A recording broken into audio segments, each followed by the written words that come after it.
छापर तकन लगे हो छापर किड्डी तेज हवा चलती है। ओए होए होए होए होए होए होए तबाही चढ़ गई है सर्दी नाल। अस्सलाम वालेकुम वीडियो दे भराओ की हाल है? ठीक हो ते ठीक है, उम्मीद है सब लोग ठीक होगे, खैरियत नाल होगे ते फिट फाट होगे। मैं एक दफ़ा फिर आ गया तुहाडे नाल शानी 99 चैनल तो वीडियो दे भराओ। जिस तरह तुहानू पता है सर्दी दे दिहाड़े चलते ने पे ते बड़ी ढाडी सर्दी है, मेरे आले दुआले ढकदे होए पे। अज मैं बाहर आ गया स्पैशल तुहाडे वास्ते वीडियो बनाने वास्ते। ते वीडियो दियां कुछ चीज़ां ने कि पाकिस्तान जिस तरह कि तुहानू दस्सिया सी कि कबूतरबाजी खैर यूरोप तो इतनी कोई नहीं, तो पाकिस्तान भी सर्दी नाल कबूतर बंदियां ने जेह्ड़े ने वो बड़े बमार होंदे ने पे ते बड़े खराब होंदे ने पे। ते जितने भी यूट्यूब देखने वाले भरा ने या यूट्यूब दे कबूतर परवर ने ना जिन्हां ने हत्थी कबूतरबाजी नहीं की, उन्हां दा रिजल्ट जेह्ड़ा ना तुहानू वो दोवां त्रेआं चौवां दिहाड़ियां विच आ जेदा सामने, तुहानू पता लग जेदा। ते कुछ ते बंदे मैं तक्के ने कल उन्हां दे मूँह बने हे रोने आह्ले, ते जिन्हां बंदियां नू 50 सालां विच एह् नहीं पता लगा कि मेरे कबूतर नू बीमारी केह् है, एह् ढिल्ला क्यों होया है। ते फिर हिसाब ला लो उन्हां बंदियां ने कबूतरबाजी कोई नहीं करनी, उन्हां ने यूट्यूबरी करनी है।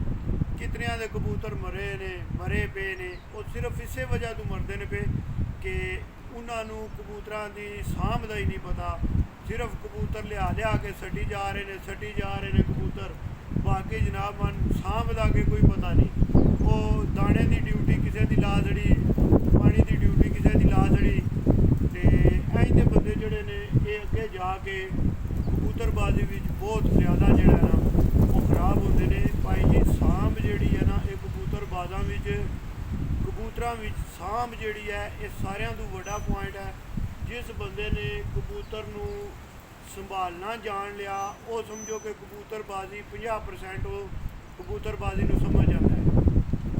ते जिस बंदे नू सांभ दा ही नहीं पता, कबूतर की बीमारी का ही नहीं पता, उस बंदे ने कबूतरबाजी क्या सीखनी है। सारियां तो पहला पॉइंट ये है कि कबूतर दे तुसी पहला डॉक्टर बनो। तुहानू पता होवे मेरा कबूतर बीमार होया, मैं इनू केह् करना किस तरह करना, ते कैमरा मेरा हवा नाल उड्डन लगा। मैं बाहर आके बिल्कुल खुली जगह ते बैठे ते डर मैनू यही लगता है मैं कैमरा मेरा परतन होना पिछले पासे टुट जाना। ते गल तुहानू जेह्ड़ी करदे पे भाई जी सांभ, जिस बंदे ने सांभ सीख लैनी है ना, कुछ बंदे ने उन्हें यूट्यूब ते ही उस्तादियां शिगिर्दियां लै लियां ने। ते जिन्हें बंदियां ने यूट्यूब ते उस्तादियां शिगिर्दियां लै लियां ने, बंदा पाकिस्तान बैठे है या उस्ताद पाकिस्तान है तो बंदा यूरोप है, या उस्ताद यूरोप है तो जेह्ड़ा शिगिर्द है वो पाकिस्तान है। उन्हां बंदियां नू भाई जी वो 20 साल भी इस तरह लगे रहना तो उन्होंने कबूतरबाजी की समझ नहीं आवनी जब तक उन्होंने कबूतरां नू जेह्ड़ा ना खुद हत्थी सारा कुछ करना नहीं, तब तक उन्होंने इस चीज़ का पता नहीं लगना। भाई जी मैं खुद बजाते खुद उस्ताद रां दे कोल जाके इतू स्पेन तो जाके उस्ताद रां दे कोल ते मैं भाई जी भाई जेठ दियां फिरतां भी जेह्ड़ा ना जाके थल्ले बह के खुराकां रातां किंज कट्टनियां ने, किंज कबूतरां नू तैयारी करनी है, किस टाइम केड़ा पानी देना है, किस टाइम कबूतरां नू गर्म करना है, किस टाइम कबूतरां नू ठंडा करना है। ये जाके उस्ताद को जिस टाइम बंदा मार खांदा है तो फिर इन्हां चीज़ों का पता लगता है। वीडियो एवें नहीं जो पता लगता कोई भी बंदा है वह मैं घोल के तुहाडे अंदर पा दां नहीं। मैं तुहाडे नाल वीडियो बनाना पाया सिर्फ इस वजह तो वीडियो बनाना पाया कि चलो यार कुछ ना कुछ तो तुहाडे इलम विच इजाफा हो जाए ना। मगर ये एक थ्योरी है, जे कोई मैं तुहानू दसना ना पाया ये थ्योरी है। प्रैक्टिकल जेह्ड़ा ना वो तब तक नहीं होना जब तक तुसी किसी उस्ताद कोल जाके प्रॉपर बहना नहीं। 1 2 सीजन 3 सीजन जेह्ड़े ने वो साल को उस्ताद कोल बंदा गुजारदा है, फिर बंदे नू पता लगता है वह कबूतर जेह्ड़ा खराब होया हा उन्नू उस्ताद ने किंज कीता, जेह्ड़ा कबूतर नॉर्मल हालत विच हा उन्नू उस्ताद ने किस तरह कीता। ते ये सारियां चीज़ां जेह्ड़ियां ने ना ये वीडियो ये उस टाइम ही पता लगदियां ने जिस टाइम बंदा प्रैक्टिकल करता है।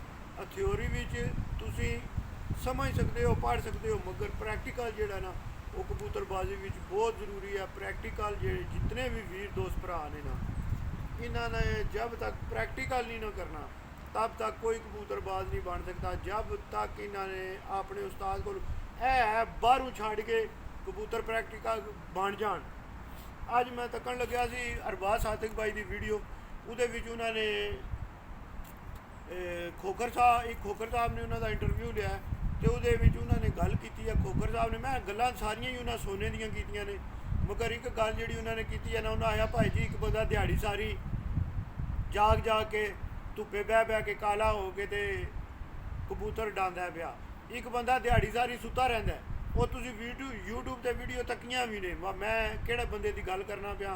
बंदे किंज ब्रांड बने ने, किंज बाहरों कबूतर छड्ड के ते घर अपने उन्होंने टाइम ले ने, फिर बकायदा उन्होंने वीडियो बनियां ने कि बंदे छत ते गए ने, सुते ने, मुनसफ भी सुते है ते जिहड़ा कबूतरबाज है वह भी सुते है। शामी के पता लगता है जी चैंपियन बन गए ने। वाह जी वाह, लाख दी लानत है इन्दी चैंपियन बनने दे। ते वीडियो दे भराओ, गल असल ये है कि जिहड़ा हकदार है उन्होंने ही हक लभना चाहिए, ना कि तुसी जिहड़ा कबूतर हत्थों छड्डिया बाहरों जाके कबूतर राती लाइटां दे ला ले। सिर्फ बंदे हुण कबूतरबाजी ज़्यादातर जिहड़े बंदे ने ना उन्हां दी कबूतरबाजी रात की सिर्फ हूँ इस गल्ले लाइटां ते लांदे पे, जिहड़े चंगे शिकारी ने उन्होंने पता साडा उड़ के उत्तों आना सानू शो होना है। जिहड़ा कबूतर भाई जी 5 बजे शो होना है उन्होंने ही मुनसफ ने टाइम देना ना, तो जिहड़ा कबूतर राती हनेरे भी जाके बह जाना है, जिहड़ा बंदा उस कबूतर नूं टाइम देंदा पिया वह भी बंदा फारग है। टाइम उस कबूतर नूं लभदा है जिहड़ा कबूतर उत्तों बुलंदी च निकलदा है, उसका रंग क्लीयर होंदा है, फिर उन्होंने टाइम लभदा है। ये कि होया जी वो कबूतर 0 भी जा जी 0 भी जा, है जी कबूतर कदे चैंपियन नहीं बने। तो मेरिया भरावां नूं मैं ये दसना चाहना कि कबूतर सर्दी के दिहाड़े ने, तो सर्दी में तुसीं कबूतरां नूं जे अगर मैडिसन इस्तेमाल करते हो पे तो फिर देसी पानी ना इस्तेमाल करो, तो अपने खुडे जिहड़े ने उन्होंने खुशक रखियो। खुडे तुहाडे जितने खुशक रहन दे उतने ही तुहाडे कबूतर फिट रहन दे। ते 2-4 गल्लां तुहाडे नाल करनियां ही अज दियां ये गल्लां। ते बाकी तुहानूं पता है कबूतरबाजी जिहड़ी है वो चंद ही बंदे करते हैं पे, ज़्यादातर बंदे ड्रामेबाजी करते हैं पे। तो इस गल्ले जिहड़ा ड्रामेबाज जिहड़े बंदे ने ना उन्हां नाल ध्यान नाल उन्हां नूं तक के, ते क्योंकि जिहड़े ड्रामेबाज बंदे ने ना यही तुहाडे नाल धोखा भी करते हैं, यही तुहाडे नाल ड्रामेबाजी भी करते हैं। तो इस गल्ले जितने भी नवे व्यूवर हो, जितने भी यार दोस्त वीर भरा हो नवे, सारे ध्यान नाल तक के, सिर्फ यही नहीं कि यार एक बंदे के चैनल ते बंदे सबसक्राइबर ज़्यादा ने या व्यूवर ज़्यादा ने, ये चीज़ ना तक्या करो। तुसीं ये तक्या करो कि यार बंदा गल सही केड़ा करदा पिया, केड़ा टोपी ड्रामा लाए है ते केड़ा टोपी ड्रामे दी उन्होंने जे आखदे ना ग्रामर का मैना, गाइड का मैना, वो जिहड़ा ना केड़ा बंदा कढ के तुहानूं देंदा पिया। इस गल्ले जिहड़ा ना गल्लां ढेर सारियां होंदियां ने, तुहानूं जिस तरह दस्सिया सी गल्लां दियां भैणां होंदियां ने। मैं इत्थे लगा रहां दा वीडियो कोई नहीं मुकनी, मगर ये है कि कोशिश ये करो उस बंदे नूं तको, उस बंदे नूं जाके सबसक्राइब करो जिहड़ा बंदा तुहाडे शौक नूं अगे वधांदा पिया, इजाफा करदा पिया, ना बजाया दे उहदा फड़ लिया नहीं देना माजरत वीडियो, ਉਹਦਾ ਫੜ ਲਿਆ तो नहीं देना, ਉਹਦਾ ਫੜ ਲਿਆ तो नहीं देना, उन्हें मेरा फड़ लिया इंज हो गया वो हो गया। ये टोपी ड्रामा ना चलाओ, मेहरबानी है तुहाडी। ते वीडियो दे भराओ ऐसे ही ख़त्म करने क्योंकि वीडियो मेरे हिसाब नाल जिहड़ा ना लम्मी हो जानी है। फीमान इला पाकिस्तान जिंदाबाद। वीडियो अगर अच्छी लगे लाइक शेयर सब्सक्राइब लाजमी करना है। तो फीमान इला पाकिस्तान जिंदाबाद। यार सलामत ते सोबत।